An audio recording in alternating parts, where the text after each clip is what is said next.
Hi friends, welcome to పల్లవి వంటిల్లు. ఈరోజు గోంగూర బోటీ curry ఎలా తయారు చేయాలో చూద్దామండి.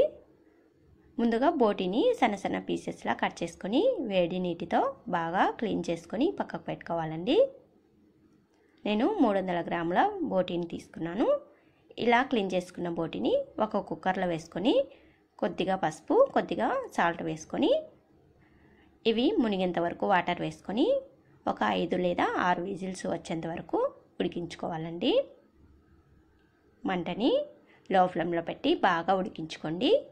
అప్పుడు బోటీలు అనేది చాలా బాగా ఉడికి మెత్తగా ఉంటాయండి. ఇలా ఒక 6 విజిల్స్ వచ్చాక స్టవ్ ఆఫ్ చేసి ఈ బౌల్ని కిందికి దించుకొని ఇప్పుడు దీనిలో ఉన్న వాటర్ అంతా తీసేయాలండి.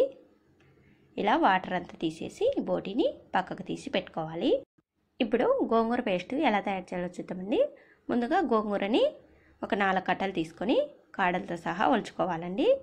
ఇలా ఒలిచి పెట్టుకున్న గోంగూరని కొద్దిగా కొత్తిమీర వేసుకొని బాగా క్లీన్ చేసుకొని పక్కకు పెట్టుకోవాలి. ఇప్పుడు ఒక కడాయిలో మనం కడిగి పెట్టుకున్న గోంగూర, కొత్తిమీర వేసుకొని ఇందులోనే కొద్దిగా వాటర్ వేసుకోవాలండి. ఒక చిన్న గ్లాస్ వాటర్ వేసుకొని స్టవ్ పై పెట్టుకొని ఒక 5 లేదా 10 నిమిషాలు బాగా ఉడికించుకోవాలండి. గోంగూరని ఇలా మూత పెట్టుకొని ఉడికించుకుంటే చాలా త్వరగా ఉడికిపోతుంది. ఇలా మధ్య మధ్యలో కలుపుకుంటూ ఉడికించుకోండి. ఇలా గోంగూర మొత్తం బాగా మెత్తగా ఉడికాక ఇప్పుడు స్టవ్ ఆఫ్ చేసి ఈ గోంగూరని చల్లారి పెట్టుకోవాలండి. ఇలా చల్లారి పెట్టుకున్న గోంగూరని ఒక మిక్సీ జార్లోకి తీసుకోవాలండి. ఇలా తీసుకొని మెత్తని పేస్ట్లా గ్రైండ్ చేసుకొని పక్కకు పెట్టుకోవాలి. గోంగూర పేస్ట్ అనేది వాటర్తో సహా మొత్తాన్ని వేసుకొని మెత్తని పేస్ట్లా గ్రైండ్ చేసుకొని పక్కకు పెట్టుకోవాలండి. ఇప్పుడు స్టవ్ పై మరో కడాయి పెట్టుకొని ఇందులో 2 స్పూన్లు ఆయిల్ వేసుకోవాలి. ఆయిల్ కొద్దిగా హీట్ అయ్యాక ఒక ఉల్లిపాయని సన్నగా కట్ చేసుకొని వేసుకోవాలండి. ఇందులోనే 2 పచ్చిమిర్చిని పొడవుగా కట్ చేసుకొని వేసుకోవాలి.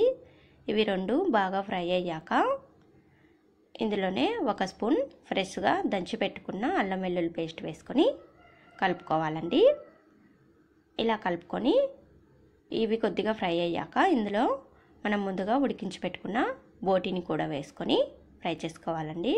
ఇలా ఆయిల్లో కొద్దిగా బాగా ఫ్రై అయ్యాక ఒక మీడియం సైజు టమోటాని సన్నగా కట్ చేసుకొని వేసుకోవాలి. ఇందులో టేస్ట్కు సరిపడినంత సాల్టు, కొద్దిగా పసుపు, ఒక 1/2 స్పూన్ కారం వేసుకొని బాగా కలుపుకోవాలి. ఇలా మొత్తం బాగా కలిసేంత వరకు కలుపుకొని ఇందులోనే ఒక చిన్న గ్లాస్ వాటర్ వేసుకొని బాగా కలుపుకోవాలండి. ఇలా కలుపుకొని మూత పెట్టుకొని ఒక 5 నిమిషాలు మంటని లో ఫ్లేమ్లో పెట్టి ఉడికించుకోవాలి. 5 నిమిషాల తర్వాత బాగా ఉడికిపోతుందండి. ఇలా ఉడికిన దానిలో మనం ముందుగా ప్రిపేర్ చేసి పెట్టుకున్న గోంగూర పేస్ట్ వేసుకొని కలుపుకోవాలి. గోంగూర మొత్తం బాగా కలిసేంత వరకు కలుపుకొని 2 నిమిషాలు ఉడికించుకోవాలి. 2 నిమిషాల తర్వాత స్టవ్ ఆఫ్ చేసుకొని సర్వ్ చేసుకోవాలండి. చాలా టేస్టీగా ఉండే బోటీ గోంగూర కర్రీ రెడీ అయిపోయిందండి. ఈ కర్రీ బిర్యానీలోకైనా, అన్నంలోకైనా, చపాతీ, రోటీలోకైనా చాలా బాగుంటుందండి. ఈ వీడియో మీకు నచ్చితే లైక్ చేయండి, షేర్ చేయండి. కొత్తగా చూస్తున్న వాళ్ళు ఎవరైనా ఉంటే మన ఛానల్ని సబ్స్క్రైబ్ చేసుకోండి. Thank you for watching friends.